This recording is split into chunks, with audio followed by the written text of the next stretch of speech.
नमस्कार दोस्तों, आप सभी का स्वागत है आपके अपने ही चैनल एसके टीच में। दोस्तों आज की वीडियो में हम आज आपके लिए लाए हैं केमिस्ट्री के सेट डी को।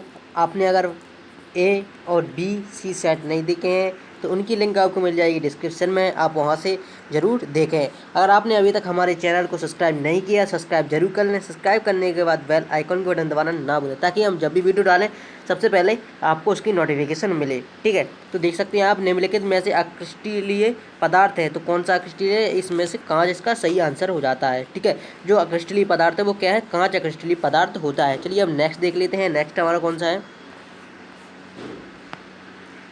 इसके बाद दूसरा हमारे निम्नलिखित में से सहसंयोजी क्रिस्टल है, तो सहसंयोजी क्रिस्टल पूछ रहा है। सहसंयोजी क्रिस्टल आपको याद करना है और कौन कौन से होते हैं, तो इसमें सही आंसर कौन सा है?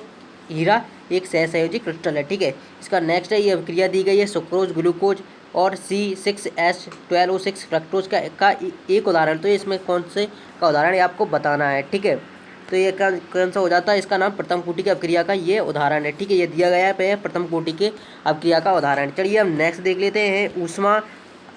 अधिशोषण क्रिया है, तो अधिशोषण क्या है ये आपको बताना है। ठीक है, अधिशोषण एक ऊष्माक्षेपी अभिक्रिया है, तो इसका करेक्ट आंसर क्या हो जाता है? ये वाला अधिशोषण है वो क्या है? एक ऊष्माक्षेपी अभिक्रिया है। चलिए अब नेक्स्ट देख लेते हैं। पांचवा हमारा कौन सा है? पांचवा भौतिक अधिशोषण में ठोस की सतह पर गैस के अणु बंधे रहते हैं। तो जो भौतिक अधिशोषण होता है उसमें ठोस की सतह पर गैस के अणु बंधे रहते हैं, तो वो कैसे रहते हैं? तो कौन? तो अब इसका आंसर हो जाएगा वॉन डर वाल्स बलों के द्वारा जो होते हैं ठोसों की सतह पर गैस के अणु बंधे रहते हैं। ठीक है, चलिए अब रिक्त स्थान देख लेते हैं। रिक्त स्थान की पूर्ति करना है। तो पहला आप दिया गया है कुल प्रकार के क्रिस्टल तंत्र होते हैं, तो कुल कितने प्रकार के क्रिस्टल तंत्र होते हैं? तो 7 प्रकार के क्रिस्टल तंत्र होते हैं। दूसरा है मेलेकाइट का अयस्क है, तो मेलेकाइट किसका अयस्क है? तो ये होता है हमारा किसका? तांबे का अयस्क होता है। ठीक है, तांबे का अयस्क होता है। इसके बाद चलिए नेक्स्ट है हमारा HgCl2 और Ki का क्षारीय विलयन कहलाता है। तो ये क्षारीय विलयन क्या कहलाता है? ये कहलाता है नेसलर अभिकर्मक। ठीक है, नेसलर अभिकर्मक कहलाता है। तो इससे आप अच्छी तरीके से कर लें जो भी ओटी हैं इसमें। तो जो Ag-Cl2 और Ki का क्षारीय विलयन नेसलर अभिकर्मक कहलाता है। चलिए हम चौथा देख लेते हैं। एफ ब्लॉक के तत्व कहलाते हैं। जो एफ ब्लॉक के तत्व होते हैं वो क्या कहलाते हैं? तो जो दोस्तों एफ ब्लॉक के तत्व होते हैं वो अंतः संक्रमण तत्व कहलाते हैं। क्या कहलाते हैं? अंतः संक्रमण तत्व कहलाते हैं। चलिए नेक्स्ट देख लेते हैं हम। DMG एक यौगिक है, तो DMG एक कैसा यौगिक है? ये रासायनिक यौगिक। कैसा है? ये रासायनिक यौगिक है। जो DMG होता है ना वो रासायनिक यौगिक है। चलिए अब एक शब्द है, एक वाक्य में उत्तर देख लेते हैं। ठीक है, पहला है फ्लोरीन की कम इलेक्ट्रॉन घनत्व का क्या तात्पर्य है? तो इसका क्या आंसर हो जाएगा दोस्तों? फ्लोरीन की इलेक्ट्रॉन घनत्व का क्या तात्पर्य है? पहले का आंसर हो जाएगा फ्लोरीन के संयोजी कोष में d ऑर्बिटल अनुपस्थित होता है। ठीक है, चलिए हम नेक्स्ट देख लेते हैं। नेक्स्ट हमारा दिया गया है, इसमें है बॉक्साइड अयस्क में Fe2O3 और SiO3 दोनों अशुद्धियाँ मिली होने पर इसका शोधन किस विधि से किया जाता है? तो इसका शोधन हो जाता है, वो हो जाता है हमारा हॉल की विधि से हो जाता है। चलिए हम नेक्स्ट देख लेते हैं। तीसरा हमारा दूध में उपस्थित डाइसैकेराइड शर्करा क्या कहलाती है?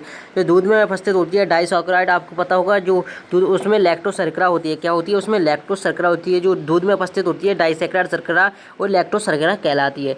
चौथा है बेकिलाइट किस बहुलक का उदाहरण? तो बेकिलाइट आप सभी को पता है एक प्राकृतिक बहुलक होता है बेकिलाइट। ठीक है, बेकिलाइट क्या है? एक प्राकृतिक बहुलक होता है। इसके बाद है भोजन पकाने के बर्तनों पर नॉन स्टिक आवरण चढ़ाने के लिए किस बहुलक का प्रयोग किया जाता है? तो जो अपन भोजन पकाते हैं उसके लिए जो नॉन स्टिक आवरण चढ़ाने के लिए किस बहुलक का प्रयोग सभी को पता है? टेफ्लॉन का हम यूज करते हैं। चलिए सही जोड़ी देख लेते हैं। सही जोड़ी हमारा क्या है? तो सहसंयोजी क्रिस्टल। सहसंयोजी क्रिस्टल क्या हो जाता है दोस्तों? सहसंयोजी क्रिस्टल हो जाता है हमारा हीरा ग्रेफाइट। ठीक है, पहले का कैसा हो जाएगा? वो है सहसंयोजी क्रिस्टल क्या हो जाएगा? सही आंसर हीरा ग्रेफाइट। दूसरा है हिंसवर अभिकर्मक। तो हिंसवर अभिकर्मक तो आपको याद करना होगा C6H5SO2Cl। ठीक है, और तीसरा है प्राकृतिक रबर। तो प्राकृतिक रबर सभी को पता होगा। प्राकृतिक रबर का क्या हो जाएगा? नियोप्रिन इसका करेक्ट आंसर हो जाएगा। ठीक है, क्या हो जाएगा? प्राकृतिक रबर का नियोप्रिन इसका करेक्ट आंसर हो जाएगा।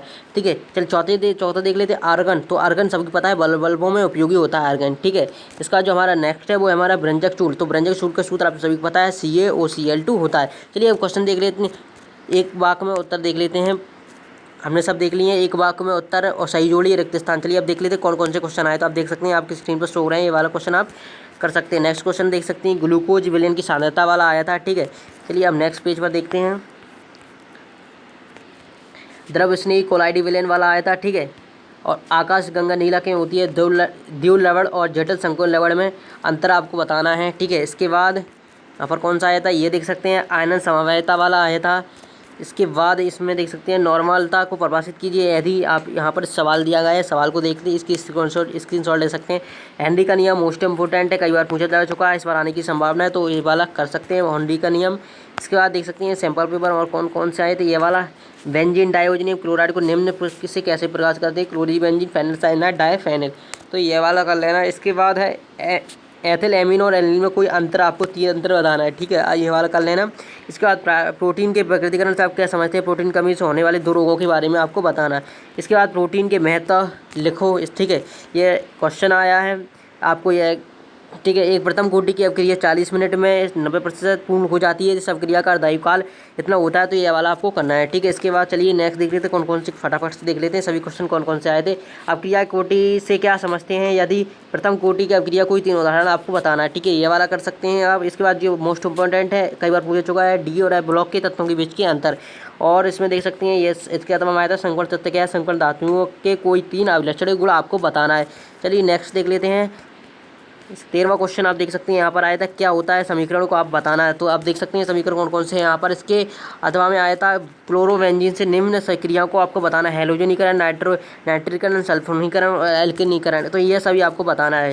नेक्स्ट क्वेश्चन है 14वां क्वेश्चन आया था, निम्नलिखित परिवर्तनों को रासायनिक समीकरण आपको देना है, तो ये आप देख सकते हैं एथेनॉल से डाईएथिल ईथर, तो ये आपको जो परिवर्तन रासायनिक परिवर्तन ये भी अच्छी तरीके से करना है, ठीक है। जो 2000 आप इससे पिछली बार पेपर हुआ था वो थोड़ा टफ आया था केमिस्ट्री को, उस हिसाब से आप तैयारी कर सकते हैं किस प्रकार के क्वेश्चन बने थे, ठीक है। तो फिनॉल के अम्लीय प्रभाव क्या है, ये वाला कर लेना। फिनॉल में इलेक्ट्रोफिलिक प्रतिस्थापन अभिक्रिया आपको बताना है, ठीक है। तो इसके बाद जो नेक्स्ट क्वेश्चन है 15वां, प्रयोगशाला में एसीटोन बनाने की विधि का वर्णन कीजिए तथा रासायनिक समीकरण सहित नामांकित चित्र आपको देना है, ठीक है। चलिए नेक्स्ट क्वेश्चन देख लेते हैं। इसके अथवा में कौन सा आया था, इसके अथवा में आया था, क्या होता है एसिटिलीन जल के साथ HgSO2 व H2SO4 की उपस्थिति में क्रिया करता है, रासायनिक अभिक्रिया लिखिए, तो यह वाला आप कर लेना है, ठीक है। इसके बाद 16 क्वेश्चन देख लेते हैं। एसिटिक अम्ल की आप यहाँ पर देख सकते हैं, ये वाला क्वेश्चन आया था, ये वाला कर लेना। ये यहाँ पर कॉलर्स नियम के तरीके से सिद्ध हो जाएगा, ठीक है। दुर्बल विद्युत अपघट्य क्या उदाहरण से तो समझाइए, तो ये वाला आपको ये न्यूमेरिकल टाइप के सवाल आ गए हैं, यहाँ से आपको करना होगा, ठीक है। इसके बाद क्वेश्चन नंबर 17 है, नाइट्रिक अम्ल के निर्माण की ऑस्टवाल्ड विधि का वर्णन करना है, ठीक है। ऑस्टवाल्ड विधि की आपको बताना है, ऑस्टवाल्ड विधि। इसके बाद जो नेक्स्ट क्वेश्चन आया था, इसके अथवा में ब्रोडी की ऑर्जिनाइट चित्र का सचित्र वर्णन आपको करना है, ठीक है, तो ये वाला कर लेना आप।